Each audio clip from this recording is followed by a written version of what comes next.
Hey, good morning, guys. It's the weekend. We finally get a chance to take a break and rest. Just want to mention a couple of things that I don't think is being considered when adopting BEV or ERX. One is the natural disasters. Which areas can you actually adopt a BEV, and which areas you're prone to the more exposure and more risk? If you look at the natural disasters like happened in Florida, or the earthquakes in California, or the blizzards in Maine, Vermont, Colorado, New Hampshire, they're the states that have the most exposure to the blizzards and extreme colds.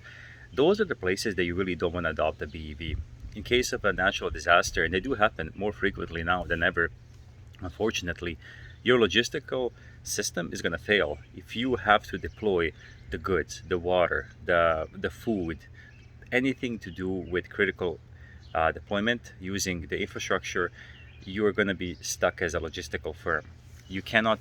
How do you prepare for the worst case scenario?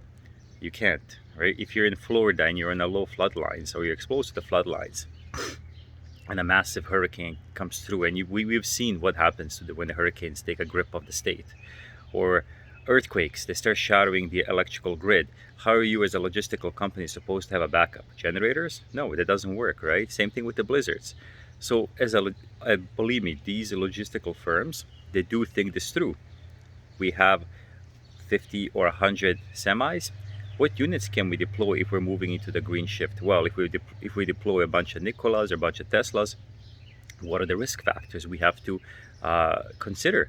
Oh, well, we live in a state that's prone to hurricanes, or we live in a state that's prone to earthquakes. Well, let's look at the history. What happened in the last 50 years, or in 20 years, or in 10 years? Oh, wow, the whole grid was down for so many days, or it's not a stable system. And now, not only to bring the goods to the people, but it's also keeping your clients keeping your clients active as well, right? So if you're a logistical firm and you need to bring the goods to your clients and you're exposed to the natural disasters and your units are about to fail, your clients are simply not going to go with you, right? They're going to go with somebody else. They're going to say, hey, you know what, great job. We're super happy that you're shifting to green. You have all these BEVs, but we need our loads, and we need our loads yesterday, right? So all these logistical firms are going to look through all the solutions that they can to deploy at the places where they know the risk is going to be tolerated, right?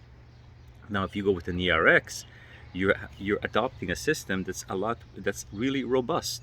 It's delivered in the pipelines. Now, are pipelines exposed to the risk? Of course they are, but pipelines are more integrated. They're much more widely adopted. There's many sources that it's going to come from. It's not coming from a single pipeline like electrical grid. If your logistical warehouse is being charged off of it and there's a single line going there, that line, if it gets impacted, you have to wait until it gets repaired, depending what the repair damage is.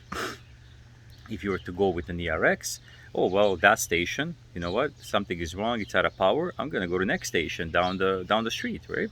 So all the fleets and all the logistics are fully aware of that, and they will adopt a solution that fits the best. Cheers.